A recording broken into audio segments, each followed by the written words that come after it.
Hola, buenas tardes. Mi nombre es Ricardo, el número 10 de sexto C, y hoy les voy a hablar sobre lo que hemos visto en la evaluación número uno. Lo primero que les voy a hablar son sobre los componentes de una PC, que estos pueden ser los componentes esenciales, como el HDD, que es el Hard Drive Disk, que es un dispositivo de almacenamiento de datos que emplea un sistema de grabación magnética para almacenar y copiar archivos digitales. Se compone de uno o más platos o discos rígidos recubiertos por metal magnético y unidos por un mismo eje que gira a una gran velocidad dentro de una caja metálica, como pueden ver aquí. También otro tipo de almacenamiento que hay es de los SSD, que son Solid State Drive o unidades de acceso de estado sólido, que es un tipo de dispositivo de almacenamiento de datos que utiliza memoria no volátil, como la memoria flash para almacenar datos en lugar de platos o discos magnéticos de unidades de disco duros convencionales como HDD. En comparación con los discos duros tradicionales, la unidad de estado sólido son menos sensibles a los golpes, al tener más partes móviles, son inaudibles, más livianas y poseen un notable menor tiempo de acceso y de latencia, lo que se traduce a una mejora sustancial en el rendimiento. También les voy a hablar sobre las memorias DDR. La memoria DDR3, que es esta que está a la izquierda, es un tipo de memoria RAM de la familia SDRAM, usada desde principios del año 2011. DDR SDRAM permite usar integrados de 1 GB a 8 GB, siendo posible soportar hasta 16 GB. También está la memoria DDR4, que es un tipo de memoria de computadora de acceso aleatorio de la familia SDR-RAM, usada ya desde principios de 2013. Los módulos de DDR4 SDRAM tienen un total de 288 pines DIMM y la velocidad de datos por pin va a un mínimo de 1,6 hasta un objetivo máximo inicial de 3,2 gigabytes. Mira, ahora os voy a hablar sobre la tarjeta de video y los procesadores, que una tarjeta gráfica o tarjeta de video es una tarjeta de expansión de la tarjeta madre o motherboard del computador que se encarga de procesar los datos provenientes del procesador y transformarlo en información comprensible y representable en el dispositivo de salida, por ejemplo monitor, proyector, etcétera. También les voy a hablar sobre qué es un procesador, que el procesador es la unidad central de procesamiento, como se llama como siglas CPU, que es un componente de hardware dentro de un ordenador, teléfono inteligentes y otros dispositivos programables. Su función es interpretar las instrucciones de un programa informático mediante la realización de las operaciones básicas aritméticas, lógicas y externas procedentes de la unidad de entrada y salida. También les voy a hablar sobre los tipos de enfriamiento. Los tipos de enfriamiento son dispersión por aire, que es un sistema más económico y sencillo que encontramos en el mercado. No solo eso, si sabemos elegir bien el modelo, nuestra PC tendrá un GPU y CPU con una larga vida por adelante, que es este que está aquí a la derecha. Que está aquí abajo es dispersador para CPU procesador, que es la dispersión por aire, como su propio nombre indica, consiste en refrigerar la CPU y también la GPU con dispersadores que expulsan aire caliente de los componentes fuera a través de los ventiladores. También está el de tarjeta gráfica o GPU y el de enfriamiento tras líquido, que tiene dos tubos, uno de agua fría y otro con agua caliente, y esta se transforma en un ciclo infinito. También les voy a hablar sobre qué es un power supply. El power supply es el dispositivo que convierte la corriente alterna CA en una o varias corrientes continuas CC que alimentan los distintos circuitos del aparato electrónico al que se conecta: computadora, televisores, impresoras, routers, etc. Un ejemplo que podemos ver de marca es de Corsair, que está aquí en la pantalla. También les voy a hablar sobre qué es una motherboard. La motherboard es una parte fundamental para montar cualquier computadora personal, de escritorio o portátil o algún dispositivo. Tiene instalada una serie de circuitos integrados, entre los que se encuentran el circuito integrado auxiliar chipset, que sirve como centro de conexión entre el microprocesador CPU, la memoria de acceso aleatorio RAM, las ranuras de expansión y otros tipos de dispositivos. Ahora les voy a hablar sobre los sistemas operativos y los servidores. ¿Qué es un sistema operativo? Un sistema operativo es el conjunto de programas de un sistema informático que gestiona los recursos de hardware y provee servicios a los programadores de aplicaciones de software.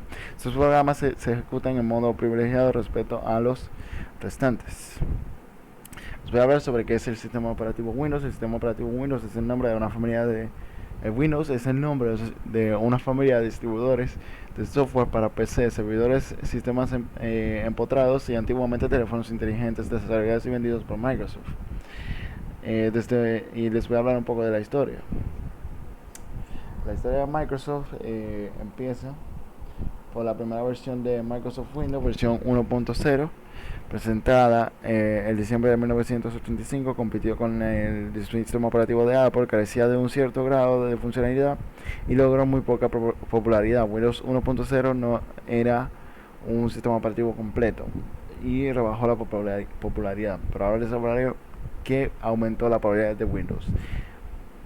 Ahora les voy a hablar sobre las versiones de Windows, que está la versión 1.0, la versión 2.0, que esta fue lanzada en 1987, la versión 3.0, que esta fue lanzada en 1990, la versión Windows NT, que esta fue lanzada en 1993, la versión 95, que esta fue lanzada en 1995, la 98, que fue lanzada en 1998, la 2000, que fue lanzada en el año 2000, la Mi, que fue lanzada en el año 2000 también, la XP, que fue aquí donde aumentó la popularidad de Windows, que esta fue lanzada en el año 2001, la Vista, que esta fue la menos popular, también así decirlo, que esta fue lanzada en 2007, la Windows 7, que fue lanzada en 2009, la Windows 8, que fue lanzada en 2012, y la Windows 10, que esta tiene varias versiones, dependiendo de lo que tú quieras, que puede ser cosas personales o trabajo. Windows 11 fue lanzado en el año 2021, que es el más nuevo. Algunas de las ventajas es que es más fácil de utilizar, se comprende mejor, puedes jugar infinidad de juegos. Algunas de las ventajas es que el costo es muy alto, se requiere mucho mantenimiento, las nuevas versiones requieren muchos recursos, etc. Os voy a hablar sobre el sistema operativo de Linux, que Linux es un sistema operativo, una familia de sistemas operativos tipo Unix, compuesto por software libre y código abierto. GNU Linux surge de las contribuciones de varios proyectos de software, entre los cuales se descargan GNU iniciado por Richard Stallman en 1983, y Kernel, que este fue el que dio el nombre de Linux, iniciado por Linus Torvalds en 1991. Les voy a hablar sobre algunas versiones y distribuciones, que estas son, puesto que en sí las versiones. Hay muchas versiones, pero la más popular de ellas es, una de las más populares entre ellas son Debian. Les voy a hablar ahora sobre algunas ventajas y desventajas que tiene Linux. Algunas de las ventajas es que el mejor costo en el mercado, gratuito, un precio simbólico, mayor estabilidad por lo que lo usan los servidores de alto rendimiento. Algunas de las ventajas que hay, que la mayoría de los ISP no dan soporte para algo que no sea Windows. Para algunas cosas debes saber usar Unix. No existe mucho software comercial, muchos juegos no corren en este sistema operativo. ¿Qué es un servidor? Un servidor es un conjunto de computadores capaz de atender peticiones de un cliente y devolver una respuesta en concordancia. Los servidores se pueden ejecutar en cualquier tipo de computadora, incluso en la computadora dedicada, de los cuales se conoce individualmente como el servidor. En la mayoría de los casos, una computadora puede proveer múltiples servicios y tener varios servidores en funcionamiento. La ventaja de montar un servidor en computadoras dedicadas es la seguridad. Por esta razón, la mayoría de los servidores son procesados, diseñados en forma que puedan funcionar en computadoras de propósitos específicos. Algunos tipos de servidores son servidores de email, servidor de web, servidor de base de datos, servidor cloud, servidor DNS, servidor Telnet, servidor zip, servidor FTP, servidor de acceso remoto RAS, servidor compartido y algunas y puesto que sí, estos serían algunos de los sistemas operativos para los servidores. Son GNU Linux, Solaris, FreeBSD y Windows Server. Les voy a hablar ahora sobre la ciberseguridad. ¿Qué es la ciberseguridad? La ciberseguridad es la práctica de defender las computadoras, los servidores, los dispositivos móviles, los sistemas electrónicos, las redes y los dispositivos, y de defender, puesto que los datos de ataques puesto que, por así decirlo, ataques maliciosos. También se conoce como seguridad tecnológica de la información, y puesto que puede dividirse en varias áreas comunes o categorías, que son la seguridad de red, la seguridad de las aplicaciones, la seguridad de información, la seguridad operativa, la recuperación ante desastres y continuidad del negocio, la capacitación del usuario final. Les voy a hablar un poco sobre qué son las ciberamenazas. Las ciberamenazas mundiales, puesto que según desarrollándose de ritmo, se están desarrollando en un ritmo rápido con una cantidad cada vez más mayor de filtraciones de datos cada año. Un informe de Risk Based Security se reveló en un alarmantes 7.900 millones de registros han sido expuestos por filtraciones de datos solos en los primeros 9 meses de 2019. En cifra es más doble que el 112% de la cantidad de registros expuestos en el periodo de 2018. Bien, ahora les voy a hablar sobre el tipo de ciberseguridad. Está la seguridad de hardware, la seguridad de software, la de redes, personal, corporativa, nacional, activa, pasiva, física y lógica. Ahora les voy a hablar también sobre la seguridad de información. Pues la información se le entiende como el conjunto de medidas preventivas reactivas que permiten resguardar y proteger información. Dicho de otro modo, son todas aquellas que usan medidas afectan el tratamiento de datos que se utilizan en una organización. Los principales objetivos y características de la seguridad de informática para la estructura computacional, información y contenidos circulantes son integridad, confidencialidad, disponibilidad, evitar el rechazo y autentificación.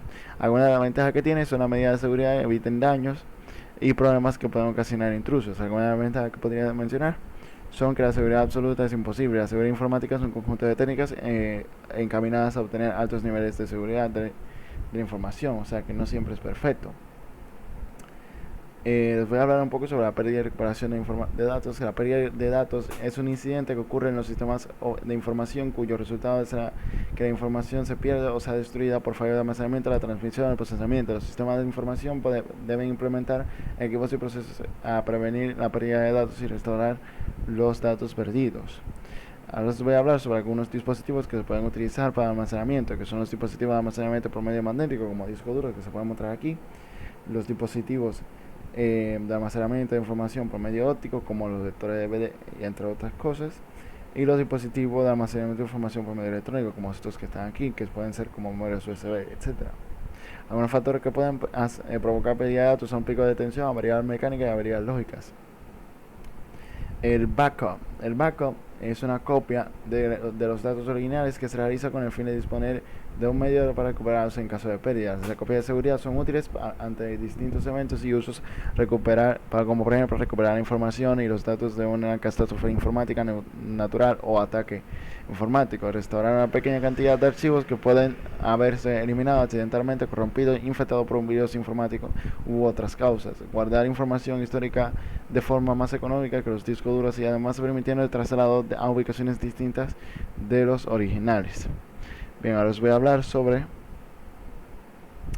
los tipos de backup, que el backup completo, como el nombre le sugiere, se refiere al proceso de copiar todo aquello que fue previamente considerado importante y que no puede perderse. El backup progresivo incremental, este proceso de copia exige un nivel de control mucho mayor sobre las distintas etapas del backup sencilla que realiza la copia de archivos teniendo en cuenta la fecha en que fue modificado.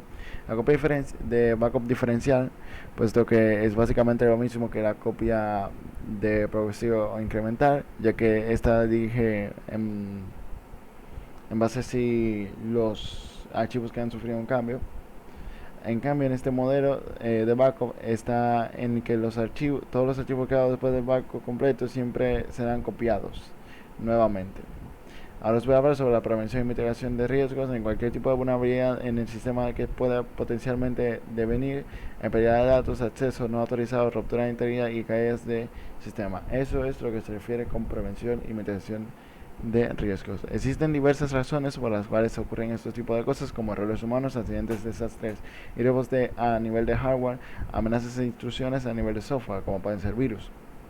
Esto puede afectar mucho a empresas y por eso deberá ser muy controlado y erradicado lo más posible. Muchas gracias por ver mi exposición y espero que les haya gustado.